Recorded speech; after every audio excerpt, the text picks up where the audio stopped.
Ең бай кісінің ең ежелгі құпиясы – баю жолы.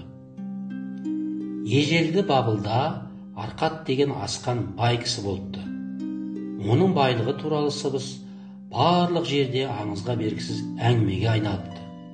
Оның үстіне ол жомарттығымен атын әйгілепті. Ол садақа беруде де алдына жан салмапты. Жанұясына да, өзіне де шығынданудан аянбаған. Соған қарамастан, оның табысы жыл сайын еселеніп отырыпты. Бір күні оған бала кезгі достар жиналып келіп, былай дейді: Арқат, сен бізден гөрі жолың болған жігітсің. Сен Бабылдағы асқан байға айналдың. Ал біздің үрерге итіміз, сығарға битіміз жоқ, кедейміз. Сенің қалаған сәнді киімді киюге де, таңдаған ләззатпен рахаттануға да ықтиярың мол. Ал біздер жанұямызбен бойымызға табылғанын іліп, асқа бұйырғанын ішіп жүрген жайымыз бар. Бірақ бір кезде бәріміз де бірдей едік қой. Бәріміз де бір ұстаздан тәлім алдық. Ойнағанымыз да бір ойын. Сенің оқуда да, ойында да бізден озық болған кезің болмады. Соған қарамастан сен соңғы жылдары қаладағы аса құрметті тұрғын болуға бізден гөрі бұрын қол жеткіздің. Сенің бізден артық еңбектенген жерің жоқ. Жұмысың да біздікінен гөрі қиын емес. Ендеше қанша тілесек те, тырбынсақ та, бізді емес, баянсыз бақтың барлық ырыс пен ләззатқа бөленетіндей, сені ғана таңдағаны қалай?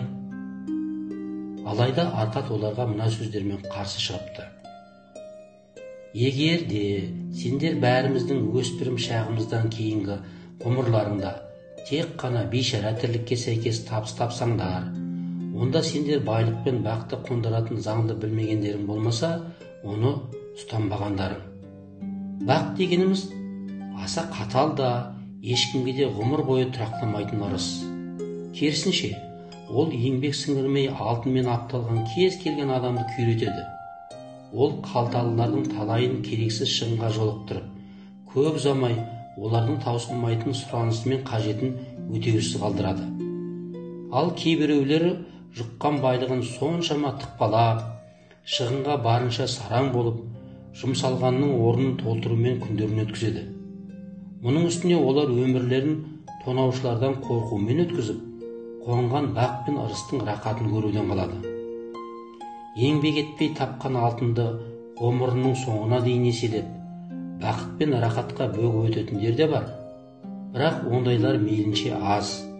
Олар туралы естігенім болмаса, кездестірмедім. Кездейсоқ бай мұраға ие болғандарды еске алыңдар да, менің айтқаным қаншалықты дұрыс екенін ойланып көріңдер. Арқаттың достары мұрадан байыған атақтыларды еске алды да, оның айтқандары бұлжымайтын шындық екеніне көздер жетті. Енді олар Арқаттың өзінен осыншама байлықты қалай жиғанын айтып беруді сұрады. Арқат болса сөзін әрі қарай жалғады. Жас кезімде бақыт пен ырысқа жолықтыратын біршама нәрсе көрдім.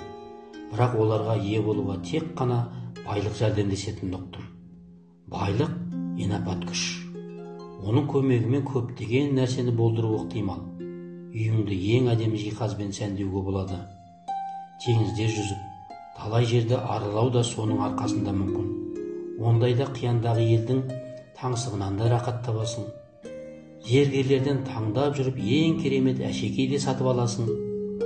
Зәулім тәуқанада тұрғызасың. Жаның қалаған іңкәр сезімің талай нәрсені істеуге әбден болады. Осының бәрін ұққан соң, мен өмір игілігінен өз несібемді алуды шештім. Өзгелердің рахатын қызықтаудан бас тарттым. Алба-жұлба киімді жаратпасам да, өзіме лайық киінуді мақұл көрдім. Кедейдің тағдырына көндіккім келмеді. Мынау өмір тойына қонақ болуым келді. Өздерің білетіндей, мен кедей сатушының ұлы едім. Жанұямыз үлкен болып та, мұрадан үміттену орынсыз еді. Өздерің айтқандай, дарынды қабілеті мен ерекшелене алмағасын ойлағаныма ие болу үшін маған уақыт пен білім керек деп шештім. Уақытты алсақ, ол менде де басқалардағыдай ағыл тегіледі. Баю үшін уақыт сендерде де барынша жеткілікті болған рас қой. Бірақ та сендердің де бір ғана мадақ тұтатындарың жанұя ғана екенін өздерің де айттыңдар. Білімге келсек, оның екі түрі болатын біздің дана ұстазымыз айтты емес пе? Біреуін біз мектепте аламыз, ал келесі біздің өмірлік тәжірибемізден туындайды. Сондықтан да мен байлықты қалай жиюды білгім келді, және оны өзіме міндет қылдым. Төбемізде күн сәулесі барда өмірдің рахатын көрудің несі ерсі? Көлеңкелі дүниеге аттануға тура келерде уайым мен қайғының өзі де келеді ғой. Мен жазбалар бөлімінде жазғыш болып жұмысқа тұрдым. Сөйтіп күн сайын саз парақтың бетін шимайлаумен сағаттар бойы бел жазбадым. Солай еңбектенумен апта артынан апта, ай соңынан ай өтсе де, табысым тақыл-тұқыл болып діңкем құрды. Ас та, киім де, садақа да, басқасы да тапқанымды жұтты да тұрды. Бірақ баюды ешқашанда естен шығармадым. Бір күні қала әмірінің үйіне мол айтушы Алғамыс келді де маған 10-шы заңды саз параққа жазып беруді тапсырды да былай деді: маған бұл заң 2 күннен кейін керек. Егер жұмыс мерзімде орындалса, мен саған 2 жез бақыр берем. Мен болсам барым салдым, бірақ заң шұбатылған шұлғаудай ұзақ еді. Сөйтіп Алғамыс 2-ші рет келгенде заң дайын болмады. Ол бұрқан-тарқан болып маған сонша ренжіді. Егерде оның құлы болғанымда мені сабап тастар еді. Бірақ менің қала басына арқа тұтатыным болғандықтан одан тайсаламастан былай дедім: Алғамыс, сен аса бай адамсың. Баю жолын маған да айтып берші.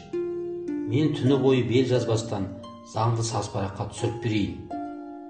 Ол күлімсіреді де былай деді: сен нағыз алаяқ екенсің, бірақ мен бұл ұсынысқа келсем.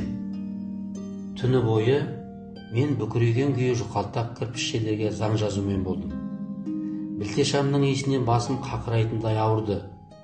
Көзім бұлдырап, көрместей хал кештім. Дегенмен тапсырышы таң ата келгенде сазға түсірілген заң әзір болды. Ал енді, дедім, берген уәде бойынша маған айтарыңды жайып сал.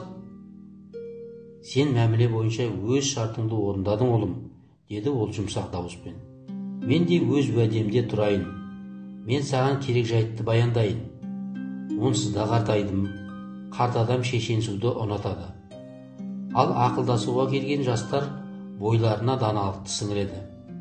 Бірақ көбіне жастар даналық жас баса қонатын қасиет деп ұғады да, даналыққа жас кезде мойын бұрмайды. Мынаны еске сақта. Сәуле шашып тұрған күн сенің әкең туғанда да солай болып тұрған. Сенің шөбереңнің соңы ол дүниеге жөнелгенде де осындай күн болып қалмақ.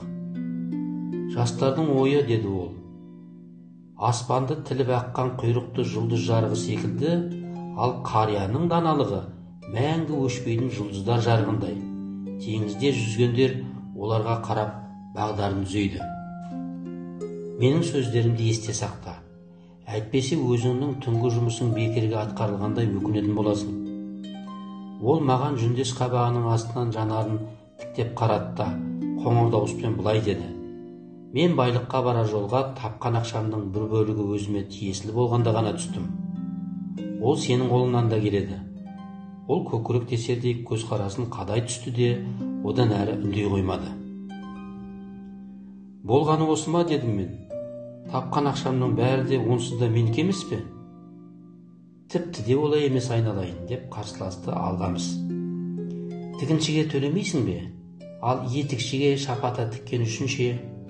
Ал ішкен асыңа кім төлейді? Бабылда шығынсыз тіршілік етпейсің ғой. Соңғы айда тапқан ақшаның қаншасын осылайша шығындадың? Ал жыл бойына? Ақымақсың. Сен өзіңнен басқаның бәріне төлейсің ғой. Осылай тапқан ақшаң басқаларға кетіп жатыр ғой. Ендеше солай жалғастыра бер. Құлқынның құлы болып, қожайынның ас пен киімге берген пұлымен шектеліп. Егерде сен тапқан ақшаның 10-нан 1 бөлігін өзіңе қалдырып отырсаң, 10 жыл ішінде қанша жинар едің? Мені есептен алған сабағым ұятқан жоқ. Жылдам жауап бердім. 1 жылда тапқан табысқа тең болар еді.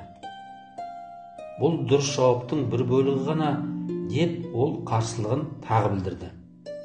Сен жинаған әрбір алтын бақыр сенің құлың болады да саған жұмыс жасай бастайды. Ол әкелетін әрбір жез бақыр сенің құлыңның ұлы ретінде саған тағы еселей жұмыс істеуге кіріседі. Егер де байып кетіп жатсаң, жинағының бәрі саған қосыла жұмыстану арқылы сені ғұмыр бойы тілеген байлыққа кенелтеді.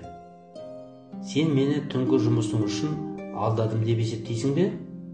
Шын мәнінде мен саған 1000 есе көп ақы төледім, егер де сен менің ашқан құпиямды ұға алсаң. Сен тапқан ақшаның бір бөлігі ғана саған тиесілі. Бұл бөлік табыс мөлшеріне қарамастан кемінде 10-нан 1 бөлігін құрау керек. Әрине, одан да көп бөлігін өзіңе арнауға болады, егер де сенің жағдайың оны көтерсе. Табыс тапқан күні ең алдымен өзіңмен есептескен жөн. Тігіншіге де, етікшіге де өзіңнен қалғанынан ғана есептесуге дағдылан. Соның ішінен асқа да, садақаға да, қайырымдылыққа да қалдыруды ұмытпа. Байлық титтей тұқымнан жайқалатын ағаш секілді. Өзің үшін сақтаған алғашқы жез бақыр кейін өсіп шығатын байлық ағашының тұқымы болмақ. Неғұрлым сол тұқымды тезірек ексең, соғұрлым тезірек байлық ағашы көгеріп шығады. Ыждахатпен жинақтау арқылы неғұрлым оның топырағын тыңайтып, суарған сайын, оны көлеңкелеп рахатына соғұрлым тезірек бөленесің. Осыны айтты да, ол өзінің саз жазбаларын алып кетіп қалды. Мен оның айтқандары туралы көп ойлана келіп, шынында да әлде бір мәннің барын байқадым. Сөйтіп не болса да іске кірістім. Әрбір тапқан ақшамның 10-шы бөлігін алып жинай бердім. Бір қызығы, одан менің жағдайым нашарламады. Мен тіпті бұрынғы халімнен айырмасын аңғармадым. Алайда жинағым өскен сайын оны финикейлер жерінен артынып келген саудагерлер ұсынған әлде бір затты алуға құмартым да тұрдым. Бірақ ақылға жеңдіріп, әлгі алдамшы құмарлықтан өзімді құтқарып отырдым. 12 ай өткен соң алғамыз бір күні келді де былай деп сұрады. Қане ұлым, айта ғой, соңғы жыл бойы табыстың 10-нан 1 бөлігін өзіңе төледің бе?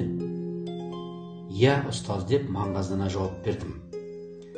Бұл жағымды жайт екен, деді ол маған тесіле қарап. Ол ақшаңды не істедің? Ол жинақты мен Тир қаласынан бағалда сирек финикей тастарын сатып әкелуге Азмұр кірпішшіге берген едім. Ол тасты алып келсе, қымбатына сатып, табысты бөлісуге келіскенбіз.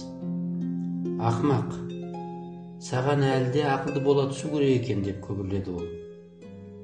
Сен неге қайдағы бір кірпішшінің асыл тас саудалай алатынына сендің? Немене, сен кірпішшіге барып, жұлдыздар жөнінде ақыл сұрар ма едің? Басыңда түйірдей ақыл болса, жұлдызшыға барар едің. Жинағың жоғалды деп есептей бер, шырағым. Сен өзіңнің байлық ағашыңды тамырымен қопарып тастадың. Енді саған басқасын отырғызуға тура келеді. Тағы біреуін отырғызып көр. Келесте саған асыл тас жөніндегі кеңес керек болса, зергерге бар. Егер де қой жөнінде білгің келсе, шопанға бар. Кеңестің құны түкке тұрғысыз, бірақ сен кеңесшілерге іске жарамды кеңес үшін барғаның жөн. Оның үстіне түкке тұрғысызда біліксіз кеңеске құлақ асқандар барлық қаржысын құрбан етуі ықтимал, деді де ол кетіп қалды. Шынында да оның айтқаны айдай келді. Финикейліктер алаяқ болып шықты. Азмұрға асыл тасқа ұқсас пайдасыз шыны сынықтарын беріп алдап соққан. Бірақ мен оған мойымастан алғамыстың кеңесіне сәйкес табысымның әрбір 10-шы бөлігін қайталап жинауға кірістім. Оның үстіне мен оған машығып алдым. Енді өзім үшін қор жинау оңай болды. Бір жылдан соң алғамыз жазғыштар бөлмесіне кіріп келді, маған бұрылып: «Қане баянда, соңғы рет көріскелі бері не бітірдің?»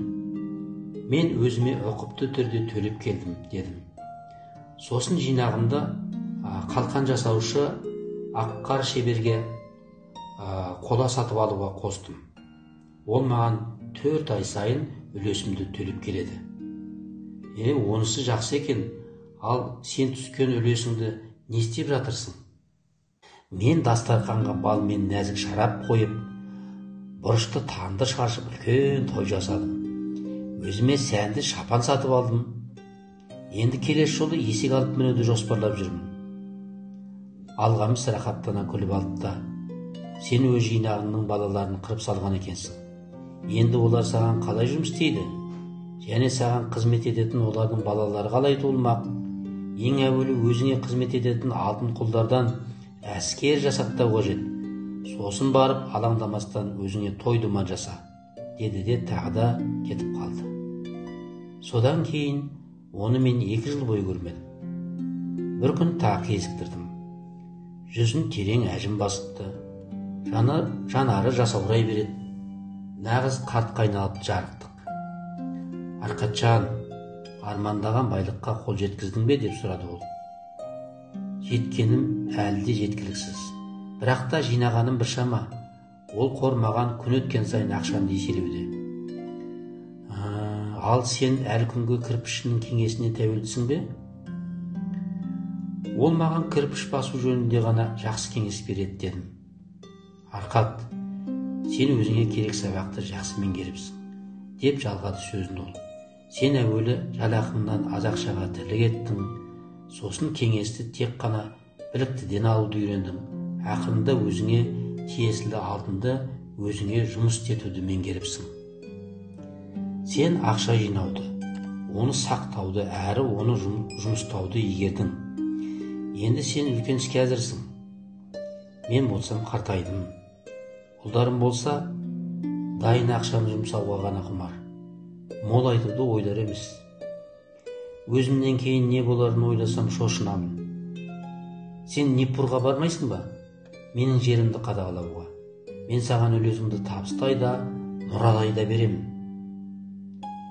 Сөйтіп мен Нипур қаласына барып, бай қарттың алып иелігін меңгеруді қолға алдым. Байлықты еселеудің 3 заңын біле жүріп, мен ол иеліктің құнын арттыра білдім. Алғамыстың жаны күңгірт дүниеге аттанар кезде ол маған куәлардың көзінше менің үлесіме сай тиесілі мұрасын қалдырып кеткен еді. Арқат өз әңгімесін бітіргенде достарының бірі былай деді: сенің жолың болғанда сені алпауыт Алғабыс өзінің мұрагер етті ғой. Менің жолымның болғаны сол, менің онымен кездескенге дейін баюға ұмтылғаным еді. Мен оған 4 жыл бойы өзімнің мұратыма жететінімді дәлелдедім емес пе? 4 жыл бойы балықтың қабу тәсілін зерделеп, жел бағытының құбылуына қарамастан ауды тиісті жерге құра алатын адамды қалай жолы болғышан деп есептемейсің. Сәттілік деген тәкаппар пері. Ол әзірліксіз адамға уақытын кетірмейді. Сенің ерік-жігерің мықты екен. Бір істі қайтадан бастауға дәтің шыдады ғой. Ерік-жігер дейсің бе? Бос сөз.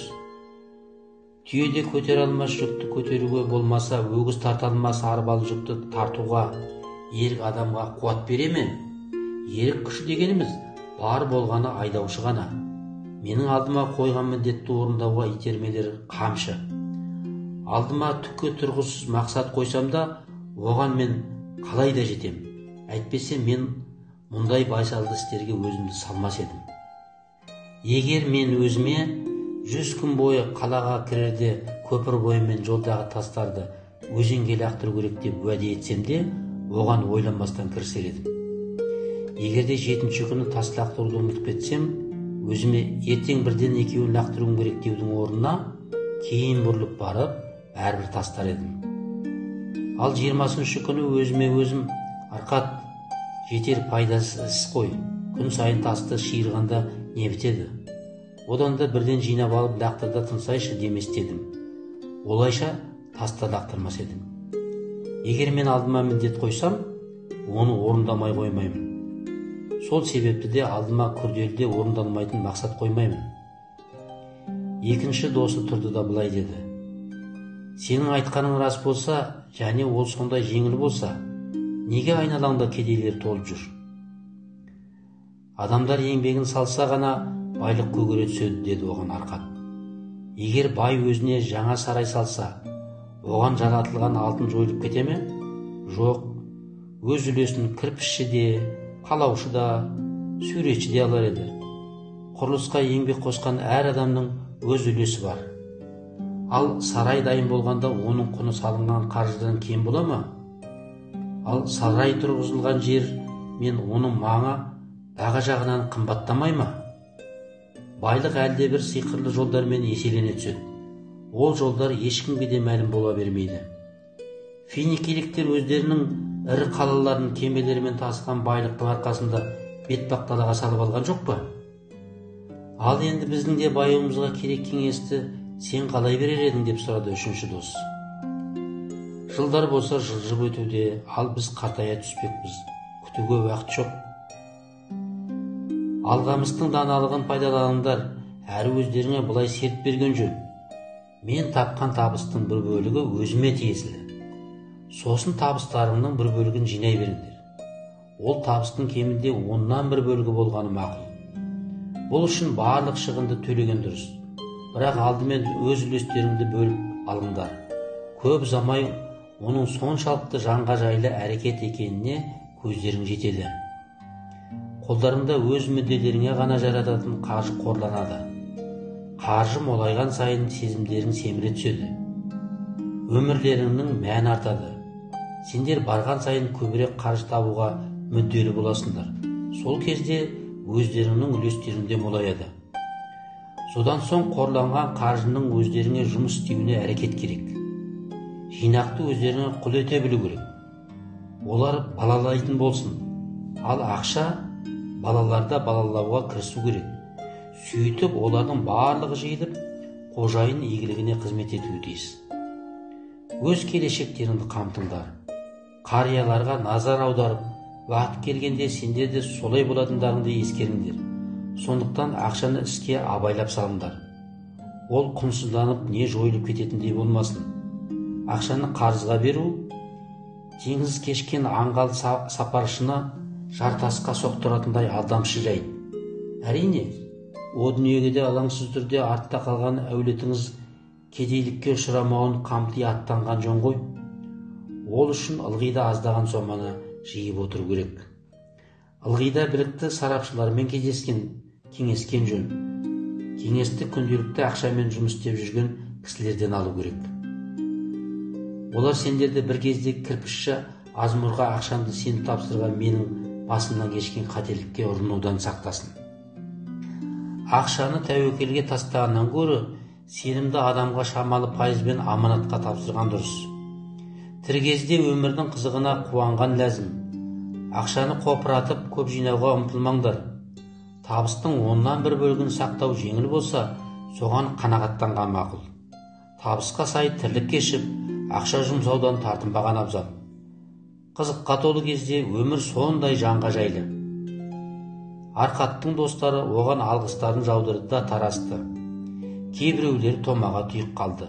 Өйткені көп нәрсені түсіне қоймаса керек.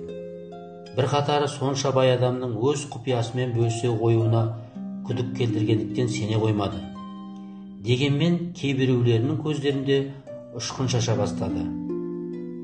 Олар алғамыстың әрбір келісі адамның түнектен жарыққа жол табу сәтін бақылағаны екенін жақсы ұқты. Егер ол адамға жарыққа жол тапса, онда ол тек қана әзір болғандығынан еді. Арқатқа әсіресе соңғы топ қана келгіштеді. Ол болса, достарын қуана қарсы алып, оларға бай тәжірибесін бүкпесіз жеткізді. Алған біліктерін достары өз жинақтарын сәтті салым етуге пайдаларына жаратты. Олар қорланған ақшаларын босқа жұмсамай, құнсыздандырмай, сенімді табыс көздеріне ие болысты. Бұл адамдардың өміріне сәуле шашқан жарқын күн әуелі алғамыс Арқатқа, ал Арқат соларға берген даналықты бойларына сіңіруден басталған еді. Сен тапқан қаржының бір бөлігі ғана өзіңе тиесілі.